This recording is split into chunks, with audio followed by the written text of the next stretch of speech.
Good morning children. आज हम start करने वाले हैं अपना पहला lecture, chapter 3 kinematics motion in a straight line. So kinematics जो है ये ब्रांच ऑफ साइंस है, मैकेनिक्स है, जो कि डील करती है। मैकेनिक्स जो है ये भी एक फिज़िक्स की ब्रांच है। तो मैकेनिक्स में ही तीन चीज़ें जो है हम करने वाले हैं। दैट इज़ तीन चीज़ें आती हैं मैकेनिक्स में। One is your static, and then you have kinematics, and you have dynamic. Static में आपकी जो ऑब्जेक्ट है वो इक्विलिब्रियम में है under the effect of the external forces. Kinematics में आप मोशन ऑफ द बॉडी पढ़ते हैं, विदाउट कंसिडरिंग मोशन पढ़ेंगे, लेकिन कॉज जो है वो नहीं देखते हैं। डायनामिक में मोशन भी पढ़ेंगे एंड कॉज क्या है उस मोशन का, दोनों चीज़ें, that will be dynamic. So here will be taking only the kinematics. So branch of mechanics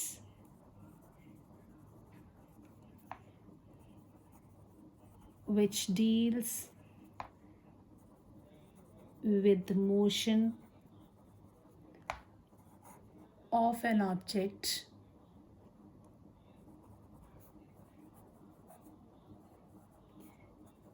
without taking into account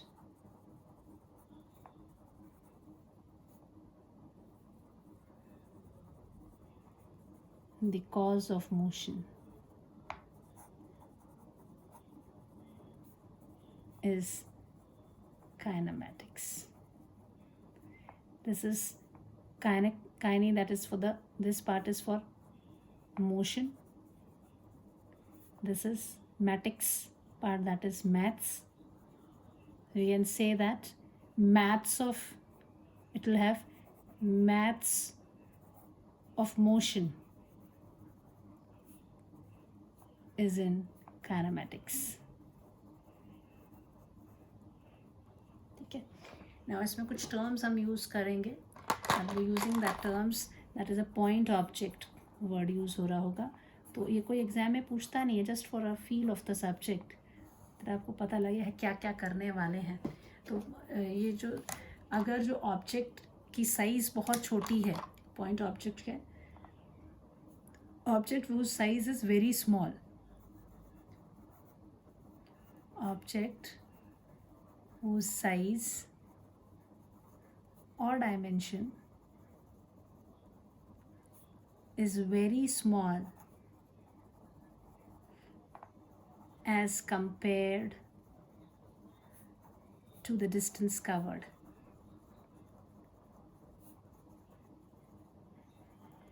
जैसे एग्जाम्पल, एरोप्लेन है going from Delhi to Mumbai, distance is too large. Earth का rotation around the सन, उसके distance के comparison में the size of earth is very small, so for that it will be appearing as a point object. Then comes the frame of reference. Frame of reference जो है, आपने ये ध्यान रखना है बच्चों कि फ्रेम ऑफ रेफरेंस एक फिक्स पॉइंट होता है या प्लेस होती है जिसके रिस्पेक्ट में हम पोजीशन ऑफ द बॉडी, जो बॉडी मोशन में है, उसको, उसकी पोजीशन को मेजर करते हैं। सो फिक्स्ड पॉइंट और place with respect to which the position of the body कौन सी, in motion is determined, जिसके रिस्पेक्ट में हम उसको मेजर आउट करते हैं, that is a frame of reference. Then coordinates, जो कोऑर्डिनेट्स होते हैं वो हमें, वो क्वांटिटीज़ हैं जो बताती हैं कि position of the body with respect to frame of reference, क्या पोजीशन है उस बॉडी की with respect to frame of reference. So these are the coordinates, are the quantities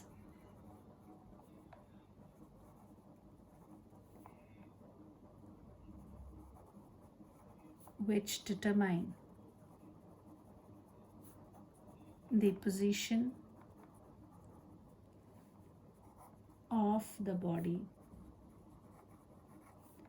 with respect to frame of reference. And then you have Cartesian coordinate system. ये हम बहुत बार अब कई chapters में यूज़ करने वाले हैं डेरिवेशंस में. Cartesian coordinate system. सो ये एक फ्रेम ऑफ रेफरेंस है जिसके रिस्पेक्ट में हम बॉडी की पोजीशन को लोकेट करते हैं और मोशन को डिस्क्राइब करते हैं. ठीक है. So the frame of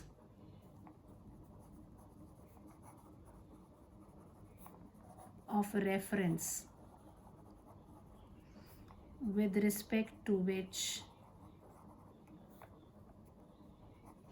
position of object is located and its motion is described. Cartesian coordinate system जब हम बना रहे होंगे तो आई will B drawing like this कि ये अभी तक एक्स वाई एक्सेस ही आप लोगों ने की थी. बिल्कुल आप अगर देखो कमरे का कोना देखें तो ये एक्स, ये वाई, ये जेड, ये ओ ओरिजिन हो गया. इसमें स्पेस में हम इसकी पोजीशन को भी बता सकते हैं. अगर मान लीजिए यहाँ कोई ऑब्जेक्ट है तो इसके कोऑर्डिनेट्स भी होंगे. अब ये एक्स एक्सिस के पैरेलल है तो यहाँ इसके कोऑर्डिनेट्स एक्स वाई जेड ये इसके कोऑर्डिनेट्स हुए. तो एक्स यहाँ से निकालना है तो हम यहाँ से कैसे ऐसे ड्रॉ करेंगे. इस तरह से ये सीधी लाइन जो ड्रॉ करेंगे ये जेड एक्सिस के पैरेलल है. फिर इसके पैरेलल में ये है, ये एक्स एक्सिस के पैरेलल में ये आ रहा है. That means this is x की मेजरमेंट, दिस इज़ वाई की मेजरमेंट, दिस इज़ जेड. ये 3 डायमेंशनल स्पेस में है. सो ये जो है these are the coordinates. This is a Cartesian coordinate system. ये फ्रेम ऑफ रेफरेंस है जिसमें हम किसी भी बॉडी की पोजीशन को भी लोकेट करते हैं और इसमें इसका मोशन भी डिस्क्राइब करते हैं. उसको हम कार्टेशियन कोऑर्डिनेट सिस्टम कहते हैं. देन हम बात करेंगे कि बॉडी रेस्ट पर है. ये सारी चीज़ें कोई एग्ज़ाम में नहीं पूछेगा but idea every child should have. Now अगर बोलते हैं कि रेस्ट पे है तो अगर उसकी position with respect to the frame of reference is not changing. ठीक है. रेस्ट ऑब्जेक्ट जो है रेस्ट पे means position is not changing, position not changing with respect to frame of reference. Motion में है that means position is changing with respect to frame of reference. We see that it is in motion.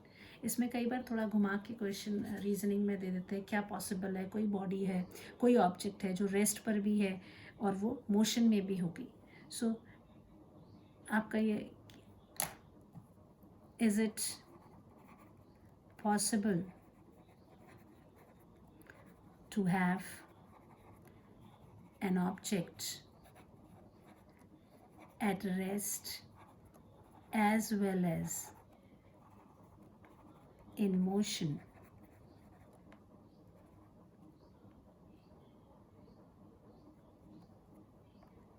at same time. क्या लगता है आपको कि वो rest पे भी है, मोशन पे भी है? So we'll say yes, body can be at rest and motion. एक फ्रेम ऑफ रेफरेंस के उसमें देखें वो रेस्ट में होगी, दूसरे फ्रेम ऑफ रेफरेंस से देखें तो वो मोशन में होगी.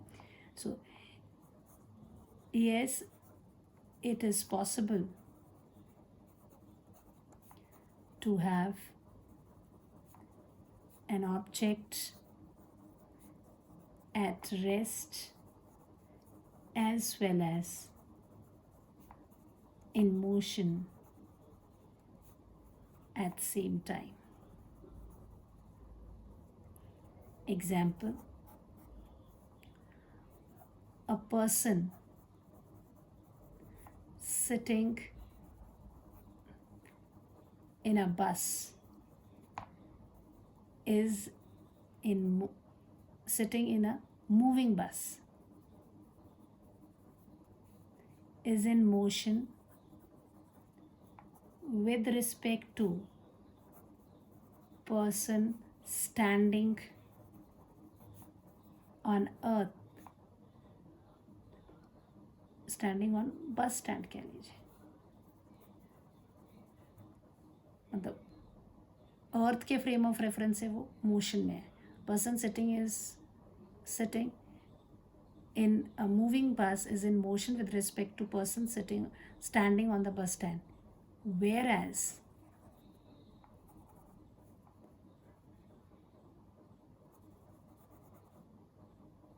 with respect to other man sitting in bus, he is at rest. That is with respect to frame of reference of bus. और वो पहले वाला क्या है, standing with respect to is in motion with respect to person standing on bus stand. That is frame of reference bus stand. अगर bus stand को आप ले रहे हैं फ्रेम ऑफ रेफरेंस, तो उसके रिस्पेक्ट में वो मोशन में है, इसके रिस्पेक्ट में वो रेस्ट पे है. तो इस तरह से हम कह सकते हैं कि दोनों चीज़ें हैं. फ्रेम ऑफ रेफरेंस में ही आपको दो तरह के फ्रेम ऑफ रेफरेंस बताने हैं मैंने. Frame of reference you have two types. एक इनर्शियल फ्रेम ऑफ रेफरेंस होगा. One is inertial frame of reference, non-inertial frame of reference. So, inertial frame of reference, inertial frame of reference, and non-inertial frame of reference. Inertial frame of reference में जो है, जो body है, it is moving with a constant velocity. Frame of, और इसमें जैसे examples हम दे सकते हैं, कोई ट्रेन है वो स्ट्रेट लाइन में मूव कर रही है, ठीक है, तो एनी या तो वो फ्रेम ऑफ रेफरेंस जो है, इनर्शियल फ्रेम ऑफ, ये हो जाएगा frame of reference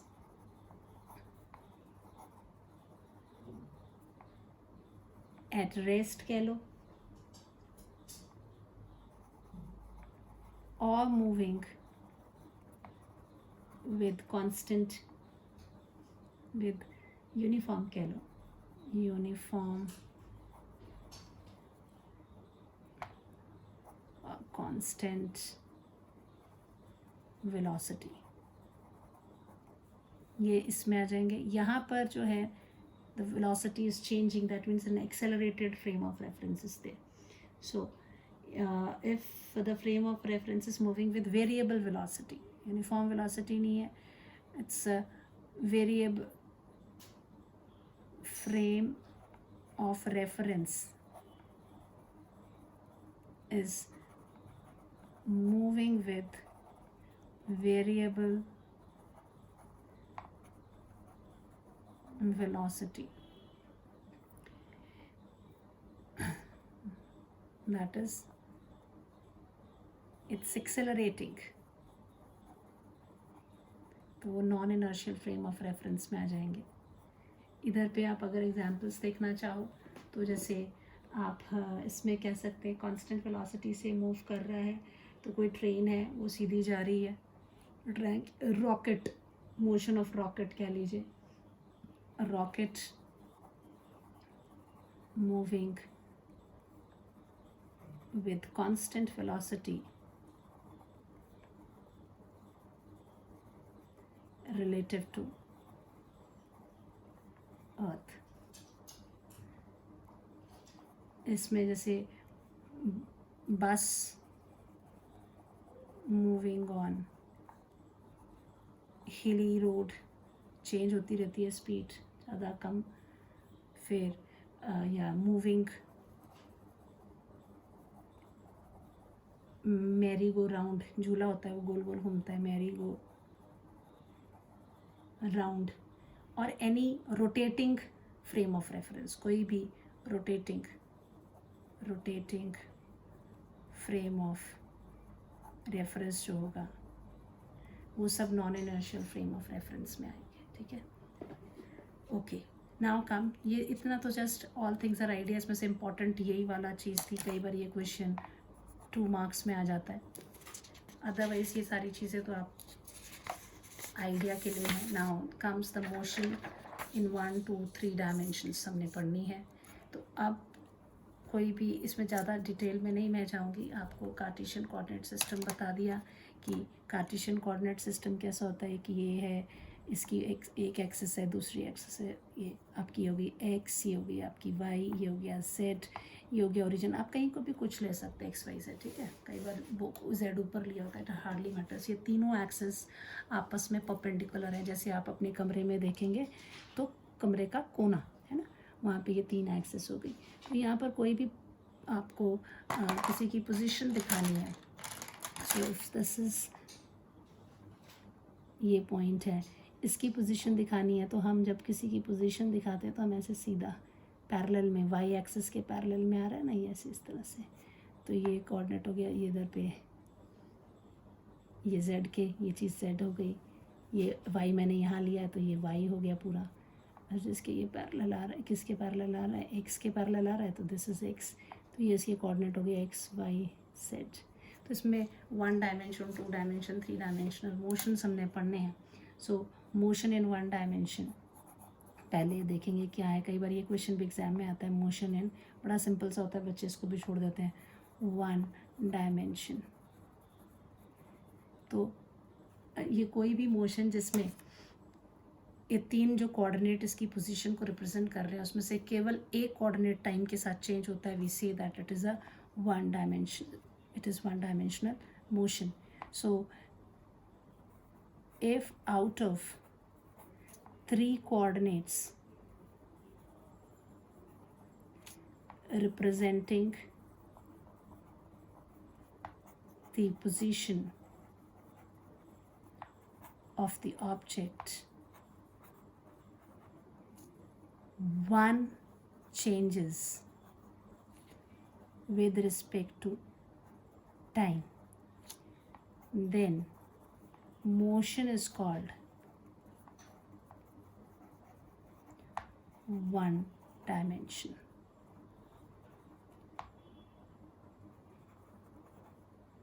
one dimensional, ठीक है। अब देखो, जैसे अगर स्ट्रेट लाइन में एग्जाम्पल अगर आप देंगे इसके, तो क्या हो जाएगा, motion in, motion along straight line, ठीक है। बस मूविंग,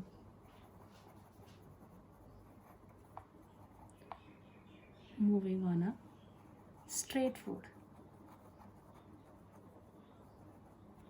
ये सारे जो एग्जाम्पल्स हैं, train moving on a straight track, ये सारे एग्जाम्पल्स किस में आ जाते हैं, मोशंस में। सिर्फ एक ही कोऑर्डिनेट बदलेगा, यानी आप अगर यहाँ दीवार अपने, ये आपका कमरा है, आप यहाँ खड़े हो और ऐसे सीधी लाइन पे चलते हो, ठीक है, अपनी इस वाली लाइन के पैरेलल में, तो देखो इसमें से x की वैल्यू चेंज हो रही है, ना ये z की वैल्यू चेंज हो रही है, ना ये y से इसके चेंजेस आ रहे हैं, ठीक है। जितने हाइट पे आपका सर है वो उसी हाइट पे रह रहा है, वो क्योंकि आप इस सरफेस को छोड़ नहीं रहे हो। तो स्ट्रेट लाइन पे जब मोशन होंगे, they are the motion in 1 dimension.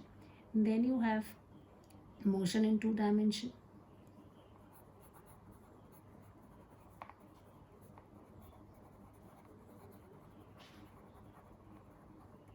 यहाँ क्या बोलोगे, लिखना आपने यही है, if out of 3 coordinate representing the position of the coordinate position of the object, ये पूरा if करके है ना, मैं नहीं लिख रही हूँ, आप लिखेंगे पूरा डॉट डॉट डॉट, कहाँ तक लिखेंगे, 1 चेंजेस था यहाँ पे, आप यहाँ लिखेंगे 2 चेंजेस, 3 में से कितने हो रहे हैं, 2 changes with respect to time. अगर ये 2 चेंज होंगे, then it is called, the motion is called 2 dimensional motion. तो ये कब पॉसिबल होगा, जैसे कि कोई इंसेक्ट मूव कर रहा है आपके कमरे के फ्लोर के ऊपर, या कैरम बोर्ड आप खेलते हैं तो गोटियाँ सारी कॉइन्स किसके ऊपर हैं, कैरम बोर्ड पे हैं. सो इसके एग्जाम्पल हो जाएंगे motion of coins carrom board. Then you have motion of earth,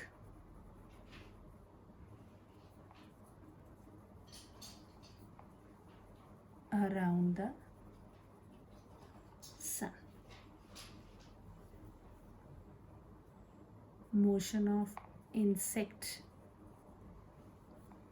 on the floor.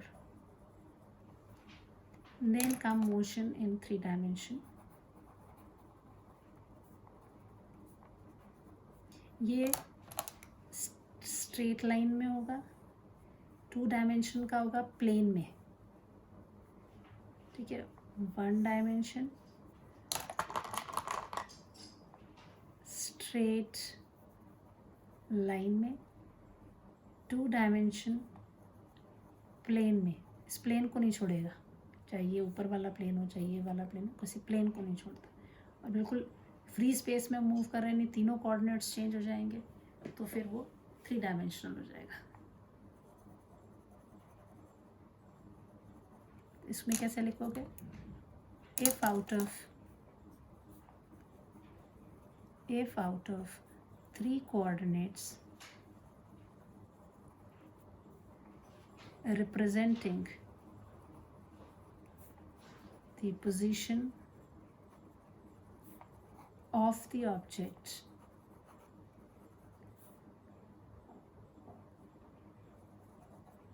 if all out of 3 coordinate representing the position of the object, all changes with respect to time, all changes with respect to time, then motion is 3-dimensional motion. ठीक है, इसमें examples क्या आ जाएंगे, आप motion of kite in a sky, पतंग उड़ाते हैं ना, motion of kite in a sky. Then motion of aeroplane. ये सब तरह मोशन जो होंगे ये किस में आ जाएंगे, 2 dimensional motion.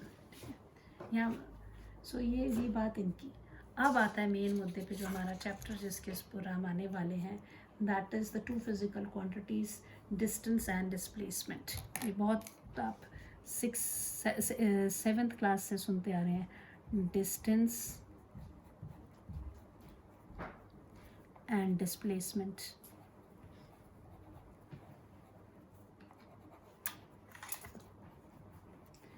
Now what is there, अगर मान लीजिए आपका एक ये पॉइंट है, ठीक है, ये पॉइंट, ये इसको ए, ये बी, ये आप कह लीजिए इनिशियल है और ये आपका फाइनल है, फाइनल पोजीशन, ये इनिशियल पोजीशन.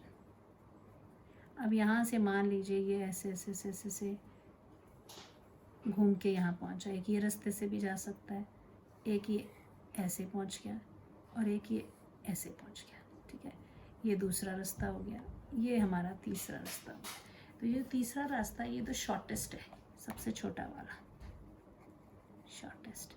और ये जो रास्ते दूसरे तो एक्चुअल पाथ हैं. तो जो एक्चुअल पाथ ट्रेवल करता है 2 पॉइंट्स के बीच में, जो एक्चुअल पाथ ट्रेवल होता है, that is known as the distance. और डिस्प्लेसमेंट की बात जब हम करेंगे तो डिस्प्लेसमेंट जो होगा that is from initial position to final position, जो शॉर्टेस्ट पाथ होगा. ठीक है, this is the shortest path from initial to final position. And ये चीज़ होगी actual path traveled from initial position to final position. ठीक है, ये दोनों में डिस्टेंस एंड डिस्प्लेसमेंट ये सबसे छोटा.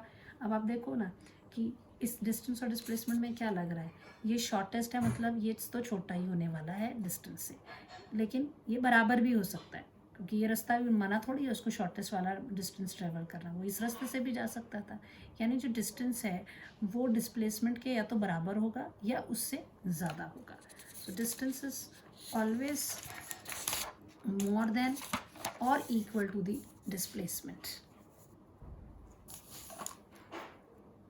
सो इसमें एक क्वेश्चन आपको आ जाता है एग्जाम में कि डिफ्रेंशिएट करिए द डिस्टेंस एंड, मैं तो इसको डिफ्रेंशिएटिंग फॉर्म में ही लिख देती हूँ, डिस्टेंस एंड डिस्प्लेसमेंट. ठीक है, हम यहाँ ऊपर लिखते जाएंगे इसको, पहले ये समझा देती हूँ. चलो, ये डेफिनेशन पार्ट तो आपको बता दिया गया. डिस्टेंस क्या है, एक्चुअल, जब भी डिफरेंस का क्वेश्चन आता है तो actual path traveled from initial position to final position is called distance. ठीक है, and this is shortest path from initial to final position is called displacement. अब जैसे मान लीजिए ये यहाँ नीचे मैं कुछ चीज़ें और थोड़ी सी एक्सप्लेन करने के लिए डालूँगी. अगर मान लीजिए आपके पास ये आ जाता है कि ये पॉइंट है, ये द पॉइंट, ये आपका घर है, ये आपका स्कूल है. यहाँ घर से आप स्कूल आए, 2 किलोमीटर पे आपका स्कूल था. फिर आप यहाँ से वापस चले गए, छुट्टी हुई, आप वापस चले गए घर को. ठीक है, 2 किलोमीटर इधर आए, 2 किलोमीटर वापस जा रहे हैं. तो अगर इसमें डिस्टेंस जो उसने जो एक्चुअल पाथ कितना ट्रेवल किया आपने, यहाँ से 2 किलोमीटर, यहाँ से 2 किलोमीटर, आप बोलोगे 4 किलोमीटर. ठीक है, और ये डिस्प्लेसमेंट में क्या कहता है वो, it is the shortest path from initial to final. तो ये इनिशियल था और फाइनल भी यही है, तो क्या हो जाएगा, this is going to be 0. तो अब एक और चीज़, इसीलिए ये जो क्वांटिटी है आपकी डिस्प्लेसमेंट जो है, it is a vector quantity. इसमें डायरेक्शन भी देखेंगे, vector quantity, and distance is a scalar quantity.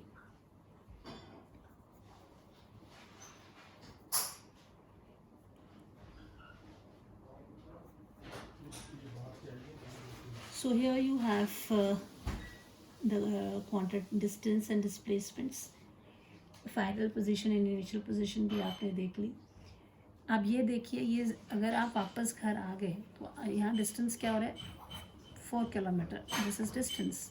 लेकिन डिस्प्लेसमेंट कितना हो रहा है, 0, क्योंकि आपका स्टार्टिंग पॉइंट भी वही आ गया. अगर इसकी बजाय आपका ये घर था, आप स्कूल तक गए, बीच में आप मार्केट में रुक गए, मार्केट जो था वो 1 किलोमीटर पे था, तो अब इन दोनों के बीच में कितनी दूरी बची हुई है, घर में और इसमें, तो आपकी 1 किलोमीटर बचा हुआ है. तो इस वाले में ये जो वैल्यूज़ हैं, और अगर इस वाली मार्केट में भी रुक सकते थे, नहीं रुकना था, आप यहाँ गए, यहाँ से सीधा अपना घर क्रॉस करके अपने फ्रेंड के घर चले गए, और फ्रेंड का घर यहाँ से मान लीजिए 1/2 किलोमीटर था.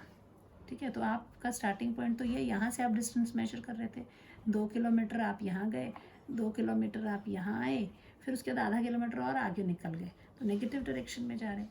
तो ये वेक्टर क्वांटिटीज़ में डायरेक्शंस को भी हम ध्यान देते हैं. तो ये जो वैल्यूज़ हैं, यहाँ पर जो डिस्टेंस ट्रेवल्ड हो रहा है वो 4 किलोमीटर है, यहाँ जो डिस्टेंस ट्रेवल हो रहा है वो 3 किलोमीटर्स है, लेकिन डिस्प्लेसमेंट कितना हो रहा है, डिस्प्लेसमेंट इज़ 1 किलोमीटर, क्योंकि अभी 1 किलोमीटर, ये जो इसने 2 किलोमीटर ऐसा गया, 1 किलोमीटर माइनस में गया तो 1 किलोमीटर डिस्प्लेसमेंट हुई।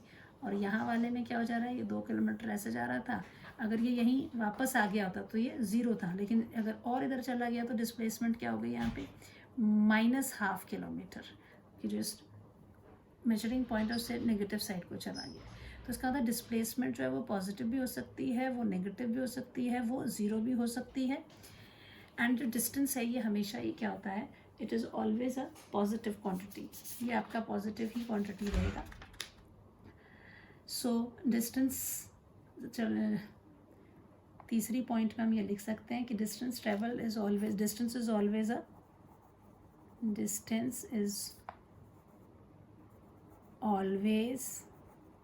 A positive quantity.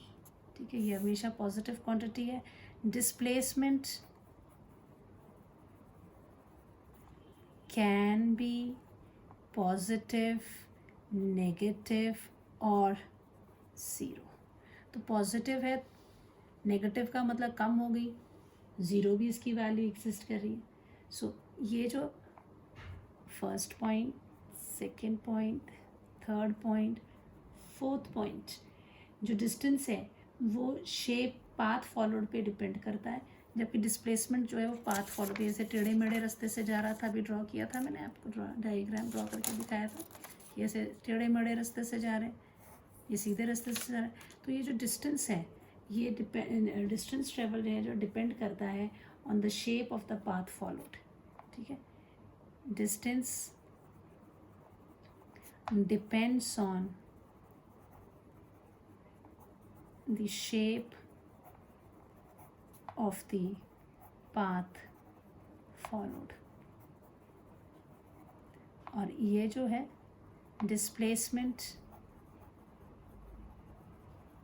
do not depends on the path followed।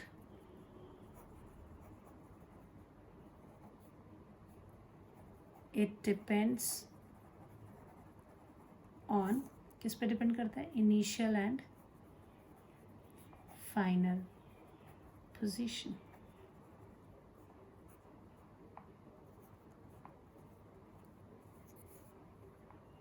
Fifth point पे आप ये कह सकते हैं कि distance is either equal to और ग्रेटर देन, है ना, distance is greater than or equal to displacement। Wordings में लिखना है, इसमें डिस्प्लेसमेंट इज लेस देन और इक्वल टू डिस्टेंस, बराबर होगा, यानी डिस्प्लेसमेंट कम होगा या बराबर होगा। This is what we have. Now I will be doing some numericals here, थोड़ा सा डिस्टेंस और डिस्प्लेसमेंट की बात को लेके कुछ थोड़े से न्यूमेरिकल्स कर लेते हैं ताकि आपको आइडिया लग जाए। I will take some numericals first, फिर हम आगे चलेंगे स्पीड और वेलोसिटी पे। तो पहले विल सी दिस।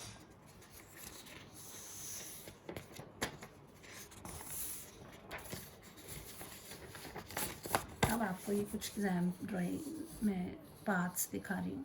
आपको यहाँ डिस्टेंस और डिस्टेंस है, ये देखिए सेमी सर्कल सा बना हुआ है, आर रेडियस का है। आप ये यहाँ से पाथ इधर से जाते हैं तो इस ए से बी तक जा रहे हैं इस पाथ से, तो आपको पूछा है डिस्टेंस कितना है और डिस्प्लेसमेंट कितना है। तो आपको यहाँ पता लग रहा है ये सर्कल का आधा हिस्सा हो रहा है ना, ये जो एक्चुअल पाथ है इसका ये है, distance is always actual path. ये कौन सा होगा, शॉर्टेस्ट पाथ। तो एक्चुअल पाथ तो ये है curved, that is distance is half circumference. Circumference क्या होता है सर्कल का, 2πr, परिधि जिसको बोलते हैं, circumference। So this will be equal to what? Distance will be equal to 2πr का आधा, 2 से 2 कट गया, so this is πr। ठीक है, और डिस्प्लेसमेंट की बात होगी तो ये क्या है, shortest path. Displacement is shortest path. तो शॉर्टेस्ट पाथ कौन सा वाला है, that is the diameter of the circle. ये कितना हो जाएगा, diameter of the circle, which is equal to 2r। तो ये आपका डिस्प्लेसमेंट हो गया, ये आपका डिस्टेंस हो गया। फिर थोड़ा और अलग सा देखते हैं कि मान लीजिए ये 90 डिग्री पे मूव कर जाता है, यहाँ से ये यहाँ तक जा रहा है, तो ये कितना है, 1/4 ऑफ द सर्कम्फरेंस है ना। इसमें डिस्टेंस कितना हो जाएगा, distance is equal to quarter of complete circle है ना, विच इज इक्वल टू 4 2πr का 1/4 हिस्सा है, ये चौथा हिस्सा लग रहा है इसका, तो this is equal to πr upon 2। अब डिस्प्लेसमेंट क्या होगा, डिस्प्लेसमेंट तो ये डॉटेड लाइन से बनाया है मैंने, ये आपको निकालना है। तो अब आप ये डिस्टेंस कैसे निकालेंगे, ये डिस्टेंस कितना हो जाएगा, इधर कोई आर जा रहा है, इधर कोई आर जा रहा है, तो ये देखो displacement is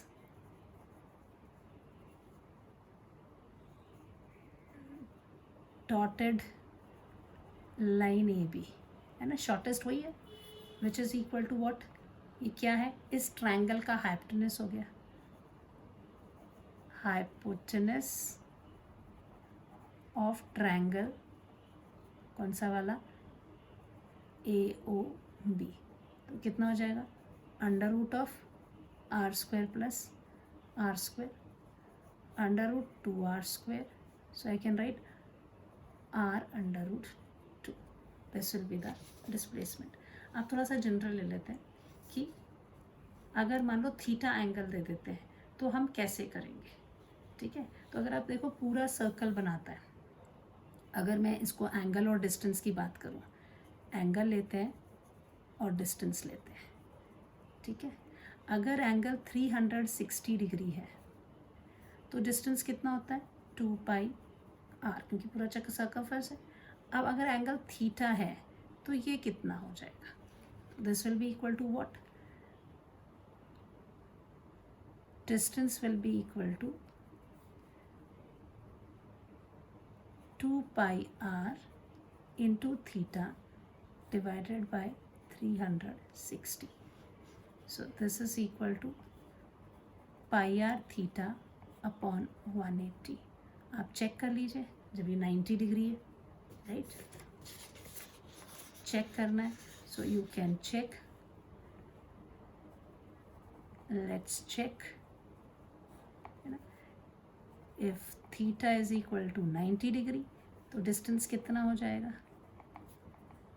πr 90 upon 180, 90 one सा πr अपॉन 2,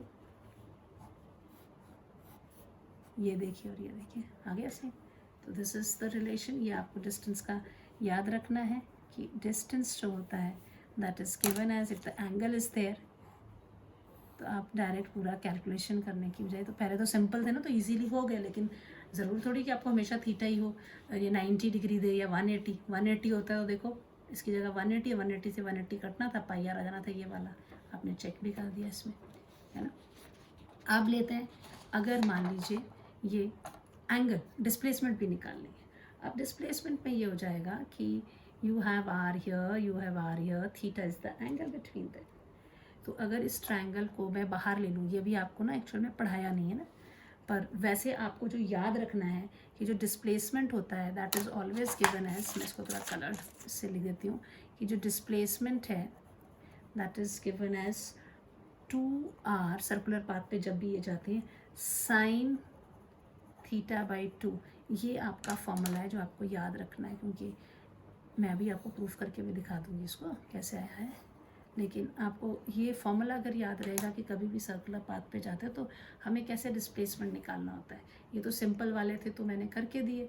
अब अगर कोई और एंगल दे दें जो कि सिंपल ना हो तब थोड़ी ना आप कैलकुलेट कर पाओगे। तो आपको ये फॉर्मूला याद रखना है कि this is what we have now. ये ट्रायंगल लॉ भी आपने पढ़ा नहीं है, लेकिन ट्रायंगल लॉ में अगर इस ट्रायंगल को मैं बाहर निकाल दूँ लाइक दिस, से ये मेरा हो गया ए पॉइंट, ये मेरा हो गया बी पॉइंट, और ये ट्रायंगल मैंने ड्रॉ कर दिया, ठीक है, ए बी, राइट। इसको मैं R1 ले रही हूँ, ठीक है, इसको मैं R2 ले रही हूँ, और ये एंगल कितना है थीटा। इसको अब क्यों ले रहे हैं, जबकि तो सर्कल का ही हिस्सा था, इसलिए ले रहे हैं क्योंकि इनके मैग्नीट्यूड तो सेम है लेकिन डायरेक्शंस क्या हो रही है, दो ऑपोजिट है। अगर वेक्टर फॉर्म में अगर लिया जाए तो हम इसको R1 लेंगे, इसको हम R2 लेंगे, ठीक है, और दिस इज़ द डिस्टेंस जो कि हम नापना चाहते हैं, ठीक है। तो अगर एरो देखो तो ये एरो है, इसकी एरो इधर जा रही है, इसकी एरो इधर जा रही है। तो ट्रायंगल लॉ में हम ये कहते हैं कि अगर कोई भी दो वेक्टर्स हैं, आगे पढ़ेंगे हम ये चीज़ें, अगर कोई दो वेक्टर्स हैं, सपोज करो ये एक वेक्टर इधर को जा रहा है, सॉरी एक वेक्टर ऐसे जा रहा है, एक वेक्टर उसके साथ ही चिपक के ऐसे जा रहा है, दोनों की direct they are following each other, तो जो क्लोजिंग साइड होती है that is the resultant. If this is vector A, this is vector B, then this is the resultant vector, और इसकी ऐसे एक के पीछे एक जा रहे हैं तो ये ऑपोजिट ऑर्डर में ऐसे चला जाता है।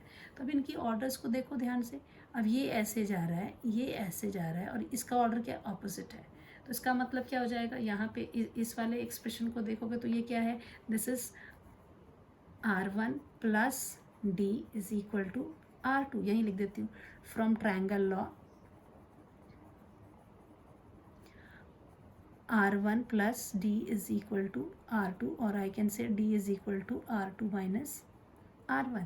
यहाँ डिफरेंस आ रहा है इसका ना, जब आप वेक्टर्स को ऐड करते हो तो आपका फॉर्मूला होता है, दो अगर वेक्टर्स हैं तो आपका फॉर्मूला होता है a² plus b² plus 2ab cos theta, उनके बीच में जो भी एंगल है। अगर सब्ट्रैक्ट हो रहे हैं देन दिस प्लस की जगह क्या आ जाएगा, माइनस। अभी आप ये मान के चलो, ठीक है। So this magnitude of this vector, ये सब वेक्टर हैं, r वेक्टर, d वेक्टर, ये दिस d वेक्टर का जो मैग्नीट्यूड है this will be equal to, आप इसको लिखेंगे तो ये कैसे होगा, R1² plus R2² plus minus 2R1 R2 cos theta, ठीक है। So this is equal to, इसको जब आप सॉल्व करेंगे, so what you will do is, आप इसको अगर R1 को भी R दिया हुआ है, I will take it as R² plus R² minus 2R R cos theta. Next step में क्या हो जाएगा, ये 2R² माइनस 2R² cos theta which is equal to what, 2R² में बाहर निकाल लेती हूँ, अंदर बचेगा 1 minus cos theta. So this is equal to 2R²। अब 1 माइनस कॉस थीटा को मैं 2 साइन स्क्वायर थीटा लिख सकती हूँ। क्यों लिख सकती हूँ, ये मैंने तुमको पहले लेक्चर में, जब सेकेंड लेक्चर दिया था इस +1 क्लास का ट्रिग्नोमेट्रिक फंक्शन में, मैंने बताया था आपको बच्चे कि cos 2 थीटा जो होता है that is written as cos² theta minus sine square theta, ऐसा फॉर्मूला बताया था, कुछ याद आ रहा है, which can be written as equal to cos 2 theta को हम इस पर कैसे लिख सकते हैं, cos को मैं अगर साइन के टर्म्स में लिखूँ 1 minus sine square theta minus sine square theta लिखा जा सकता है, which can be written as 1 minus 2 sine square theta which is equal to what, 1 minus 2 sine square theta. तो 2 इसको इधर, इसको इस तरफ भेज देती हूँ, 2 साइन स्क्वायर थीटा को, तो ये 1 माइनस कॉस 2 थीटा हो जाएगा, दिस इज, और यहाँ पे भी क्या था 1 माइनस कॉस थीटा है, यहाँ कॉस 2 थीटा है, तो ये हो गया 2 sine square theta.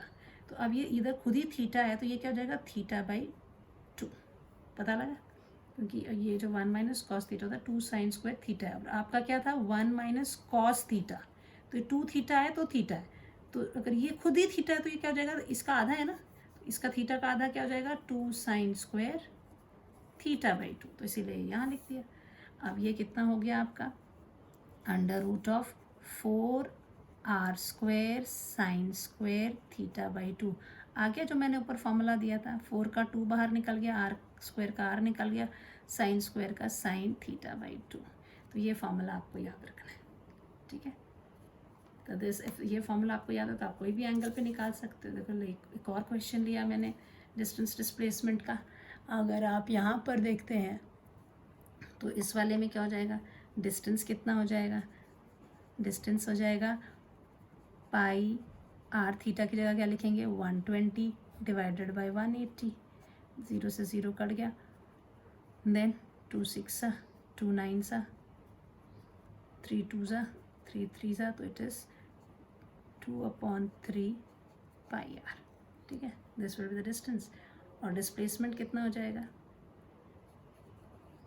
Displacement is equal to 2r sine theta कितना है 120 120/2, so this is 2r sin 60 degree, so this is equal to what, 2r sin 60 कितना होता है अंडर रूट 3/2, 2 से 2 कट गया, so this is under root 3 into r। ये आ गया आपका डिस्प्लेसमेंट। सो आज के लिए इतना ही। नेक्स्ट लेक्चर में हम स्पीड और वेलोसिटी पढ़ेंगे। अब आपको डिफरेंस मैंने बता दिया, I have told you the difference. इसमें से क्वेश्चंस आ जाते हैं कई बार, डिस्टेंस डिस्प्लेसमेंट क्या है, इसकी यूनिट एंड डायमेंशंस, थोड़ा सा एक चीज़ रह गई, दैट इज़ अगर इसकी आप क्वांटिटीज़ की बात करें तो क्लियर ही हो गया, स्केलर क्वांटिटी है, ये वेक्टर क्वांटिटी है, दोनों की जो यूनिट है। अगर आप यूनिट की बात करेंगे एसआई सिस्टम में इसको किस में नापेंगे, दूरी ही है ना, तो एसआई सिस्टम में इसको आप नापेंगे मीटर्स में, और सीजीएस में किस में नापोगे, सेंटीमीटर्स में, ठीक है। और डायमेंशनल फार्मूला की बात होती है, डायमेंशनल फार्मूला जबकि हम पढ़ चुके हैं, इधर अब दोबारा पढ़ेंगे। इसमें केवल कौन सा फैक्टर है डायमेंशनल फार्मूला लिखने के लिए, हमेशा हमें किन चीज़ों की ज़रूरत पड़ती है, एक मास की, एक लंबाई की और एक टाइम की, और इसको ऐसे रखता है ट्रायंगल बॉक्स ब्रैकेट में, हम ऐसे ब्रैकेट में लिखते हैं स्क्वायर ब्रैकेट के अंदर। तो अब अगर इसमें तो सिर्फ क्या है, लंबाई है, ना मास है ना टाइम है, तो लेकिन लिखना तो पड़ेगा ही। तो इसको लिखेंगे कैसे, ये आपने बनाया स्क्वायर ब्रैकेट, आपने मास का भी लिखा, लेंथ का भी लिखा, टाइम का भी, लेकिन मास का कंट्रीब्यूशन नहीं है तो इसको ज़ीरो कर दिया, टाइम का कंट्रीब्यूशन नहीं है इसको भी ज़ीरो कर दिया, लेकिन लेंथ का है तो डायमेंशनल फार्मूला जिसका है m0l1t0, ये इसकी डायमेंशनल फार्मूला होगी। एंड नाउ दिस यूनिट्स का भी कॉन्सेप्ट आपको क्लियर हो गया। So for this first lecture this is enough. अब आप इस तरह के जो क्वेश्चंस हैं घर में इसको प्रैक्टिस करिए, and in next lecture I will go for the speed and have a nice